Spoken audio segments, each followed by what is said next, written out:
Good morning, good afternoon, good evening, wherever you're joining us from. We're going to be in 1 Corinthians 15 tonight.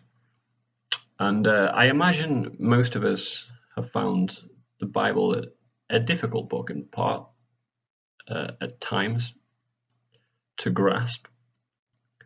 I don't want to point to specific examples myself. I'm not sure that's helpful. And I'm sure you're familiar with different passages, different books, different parts of the Bible. Even if you're not a big reader of the Bible or not very familiar, I'm sure you're aware of different stories, maybe from childhood that you've been told or you've come across. And I'm sure you've got your own idea about bits that you've struggled with, struggled to grasp the meaning of, struggled perhaps to see the relevance of, maybe struggle to reconcile it with your own view of the world. I won't have all the answers here. I'm sure that won't surprise you. So I want to get that disclaimer out the way. But I do hope to perhaps provide a different lens or perspective through which we might view different passages that we struggle with. Sometimes I think it's possible that we can get so caught up trying to understand the meaning of a few verses or one particular part that maybe we miss the bigger picture. That's not to say that there are parts of the Bible which are unimportant, far from it, but I think it's sometimes good to come back to the bigger picture, to what is at the roots of the Christian faith. And so, like I said, we're going to be looking at 1 Corinthians tonight, chapter 15, the first part of the chapter. And I'm just going to read quickly verses 1 to 7. So 1 Corinthians chapter 15, starting at verse 1. Now, brothers and sisters, I want to remind you of the gospel I preached to you, which you have received and on which you have taken your stand. By this gospel you are saved, if you hold firmly to the word I preached to you. Otherwise you have believed in vain.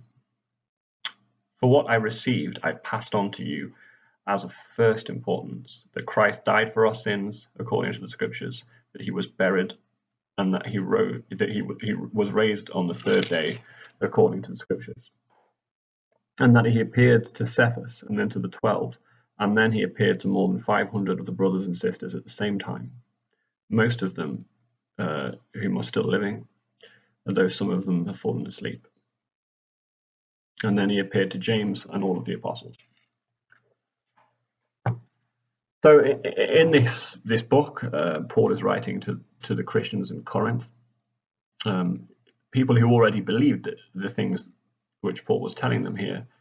But Paul recognized it's always good to be reminded of the thing that should be at the foundation of our faith, which we see here is the gospel, which Paul says is the thing by which we have been saved. You see in verse 2. Paul starts the passage by saying that he has something to remind the church in Corinth. He reminds them of the importance of the message, even going as far to say in verse 2 that without it we've believed in vain. In other words, it is everything. It is the very foundation of our faith. He goes on to explain the gospel story itself, and in just 2 verses, in 3 to 4 here, he reminds us of the power of the gospel, the uniqueness of it, that Jesus Christ died for our sins, he was buried, that he rose again. He's saying, yes, there was a physical death of Jesus and a physical resurrection. This is no metaphor. This sets Christianity apart from other religions. Paul is saying our God came down in human form, suffered a human death, but then unlike any human, death couldn't hold him, and he rose again. Paul also reminds us this was not totally unexpected. You see twice in verses 3 to 4 he repeats the words according to the scriptures. In other words, these events which happened were foretold by prophecies from what we now know as the Old Testament. We can look at, for example, Isaiah chapter 53, verses 7 to 11, words which were written hundreds of years before Jesus was born, and we can read of how Jesus' torture, his death, were an offering for our sin, and that he would then see the light of life. Paul reminds us also that the truth of the gospel. He lists the witnesses in verses 5 to 8, those to whom Jesus appeared after he rose from the dead, to Peter, who here is referred to as Cephas, to the 12 disciples, to more than 500 others, and to Jesus' brother James, and lastly to Paul himself. This isn't just a fairy tale with a lesson to be learned.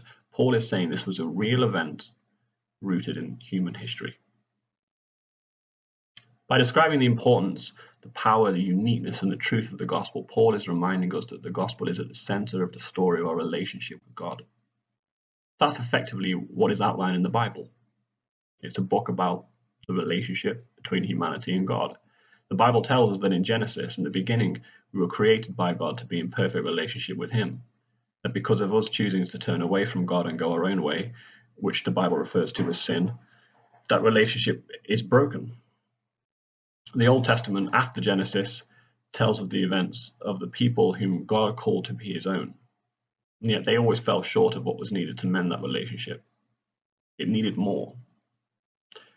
Later on in the Old Testament, we see the prophecies of the one who will come on our behalf and restore that relationship. For example, I mentioned Isaiah 53. The New Testament then opens with the gospel and the claim that this person come to restore the relationship between humanity and God on our behalf was Jesus, who is described as God himself in human form. The one who, as we saw in 1 Corinthians 15, died for our sins according to what was foretold by the prophets, who was buried and rose again, according to what was foretold by the prophets. The rest of the New Testament broadly tells of the history of the early church and deals with the human response to that sacrifice Jesus made for us. Our relationship with God can now be restored if we accept in our hearts what Jesus did for us. We're called to spread the news of the gospel. In other words, the gospel story is at the foundation of our faith, and it influences everything. It is everything. A good friend of mine once told me, if you don't know what else to say, preach the gospel. It may sound a bit like cop-out. Someone is struggling with profound questions about a different part of the Bible, and I'm answering with a story about a man from an entirely different part. Well, what's the relevance? Well, it's right to ask specific questions about any part of the Bible you may be reading, and if that's the case, please get in touch and let's talk about it. But it's fair to say I might not have the answers. And in fact, it may be that no one has the answers to the specific questions you have in any particular moment, and we may have to pray about it together and try and figure it out with God's help. But I'm trying to get across that I think the gospel is always relevant. Go back to verses 3 to 4. Again, Christ died for our sins. He was buried and he rose again. These events are at the center of what we believe as Christians. They changed everything. What came before them was leading up to these events, and what came after was a result of them.